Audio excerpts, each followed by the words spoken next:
AP Comp Sci A exam is just around the corner, and I assume that you are aiming for that 5. So to get you there, I'm going to be touching on 4 key aspects in just a few short minutes. Number 1, what you should have already done by now. Number 2, what to do right now before the exam. Number 3, highest priorities to study. And number 4, what you should be doing during the exam. So I won't waste your time. Let's go. At this point of you watching the video, I hope that you've at least started reviewing for the AP exam. This means reviewing all the old units, completing some practice tests, and then analyzing your mistakes, and also having done AP questions on a digital testing device because most APs are either fully digital or in hybrid format this year. Before the exam, you need to go through this key cycle, and ideally you actually do this every single day before the test, but if you've only got 24 hours, well, this is going to be the most productive 3 hours of studying of your life. First, you need to get the content down in a clear, condensed way. Our channel has a bunch of full review videos for APs, and you can also find free study guides on our website covering everything you need to know. The link will be in the description. Now, if you can't find what you're looking for on our channel, there's still tons of great stuff on YouTube for every AP, so those are worth looking into as well. While you consume this content, though, you actually need to be actively on the side taking notes for your quote-unquote personal summary sheet. This is anything that pops out to you, is confusing to you, or you think that you'll forget. Just write it all down.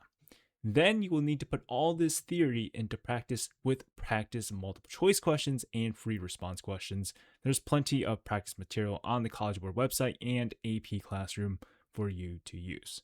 Once you're done with that, make sure to spend an adequate amount of time reviewing any mistakes you made so that you can actually learn from them. And you should be adding to your summary sheet anything you learn from these mistakes so that you will not make the same ones on the actual AP exam. And when you wake up on the day of the AP, make sure you do some warm-up questions to get your brain ready, review your summary sheet, and drink lots of water because water is just good for you. And trust me, if you don't drink water, you're not going to get a 5. Anyways, let's go on to the topics you should actually be focusing on. So for the APCSA exam, the highest ROA topics that you can study are as follows. You got array transversals, you got array list manipulation, writing classes, 2D arrays.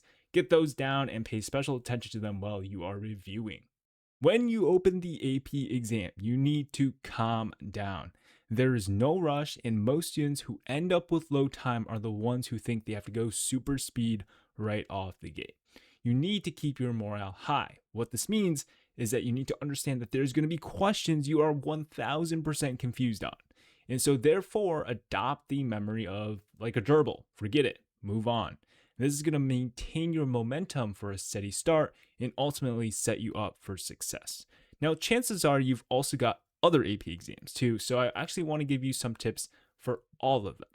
For the multiple choice section, when you're down to say 2 possible answer choices for any question that's related to meaning, cause, reasoning, or interpretation, you should be asking yourself, which answer choice would I rather use as evidence if I was going to write an essay to respond to the question?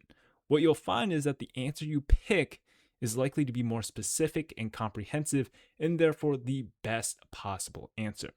Now, for questions that are asking for a specific value, formula, or exact result, this is a good idea to say plug and chug or use dummy test cases, and of course, be scrappy. Do everything you can for partial credit and don't give up completely on any singular question.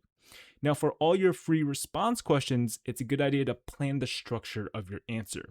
Now, if you're writing an essay, it's pretty obvious, right? You got to have an outline and stuff. But even for like a multi-part FRQ on the AP Calculus B/C exam, you still want to plan out your answer. There's usually a multi-step process you can use to solve the questions. And if you lay out the groundwork step by step beforehand, you're not going to be stuck in the middle of writing or typing your answer, trying to figure out what to do next. And ultimately, if you want all that work to not be wasted, then don't do anything stupid or illegal. That's going to get your AP exam invalidated. Now, before you get to your cramming, consider subscribing so our videos can help even more students. And remember that we have study guides for a bunch of your AP exams, which can be found at our website. Find the link in the description. And finally, make sure to comment any last minute questions as people in the community will respond. That's all. Best of luck on your exam and go get that 5.